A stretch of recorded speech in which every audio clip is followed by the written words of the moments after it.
జనరల్గా నేను అడిగేది చాలా బేసిక్ క్వశ్చన్ అడుగుతా. తెలంగాణ కావచ్చు, ఆంధ్ర కావచ్చు, చాలా పార్టీలు పుట్టినాయి. మంచిదే, కొత్త పార్టీ రావడం, ఈరోజు మీరు ఇది ప్రోగ్రాం పెట్టడం కూడా మంచిదే, ఇన్నోవేటివ్ ఉంది.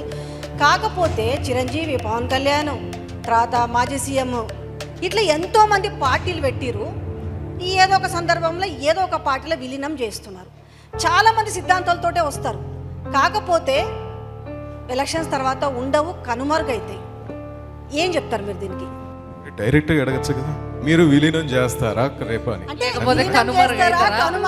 దీంట్లో రెండు ఉన్నాయి, ఎందుకంటే ఇన్ని చూస్తున్నాం, ఇన్ని మనమే కదా బేసిక్ గా చూస్తూ మనమే అడగాల్సిన ప్రశ్న కాబట్టి ఇది ఎన్నో సిద్ధాంతాలతో ముందుకు వస్తుంటారు.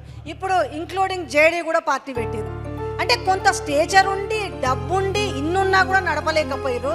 అందుకే ఇక్కడ కేసీఆర్ అంటుండే పార్టీ నడుపుడు అంటే పాన్ డబ్బాలు నడుపుడు అంత ఈజీ కాదు అంటుండే. అంటే మిమ్మల్ని అనాలని కాదు, జనరలైజ్ చేసి నేను అడుగుతాను ఈ క్వశ్చన్ మిమ్మల్ని. థ్యాంక్ యూ అమ్మా. ఏ రంగంలో అయినా సక్సెస్ అయ్యే వాళ్ళు ఉంటారు, ఫెయిల్యూర్ అయ్యే వాళ్ళు ఉంటారు. అది రాజకీయ రంగానికి అతీతం కాదు.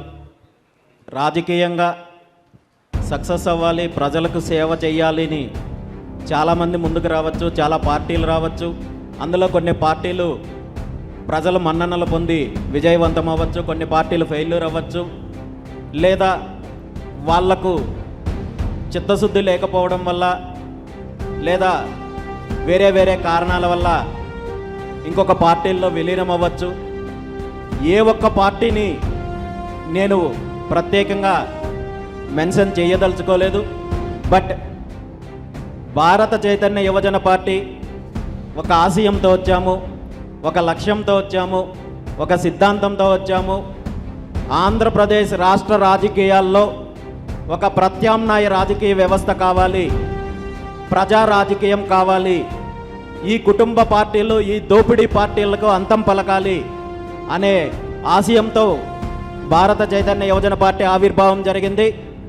ఖచ్చితంగా మేము ఏ లక్ష్యంతో అయితే బీసీవై పార్టీ ఆవిర్భావం జరిగిందో, ఏ ఆశయంతో బీసీవై పార్టీ ఆవిర్భావం జరిగిందో అది సాధించేంత వరకు ఎంత ఇబ్బందులు వచ్చినా, ఎన్ని కష్ట నష్టాలు వచ్చినా ముందుకు వెళ్తాం తప్ప వేరొక పార్టీతో విలీనమనో లేదా మేము ఎక్కడ కాంప్రమైజ్ అయ్యే క్వశ్చన్ అనేది మాత్రం ఎట్టి పరిస్థితుల్లోనే రాదు.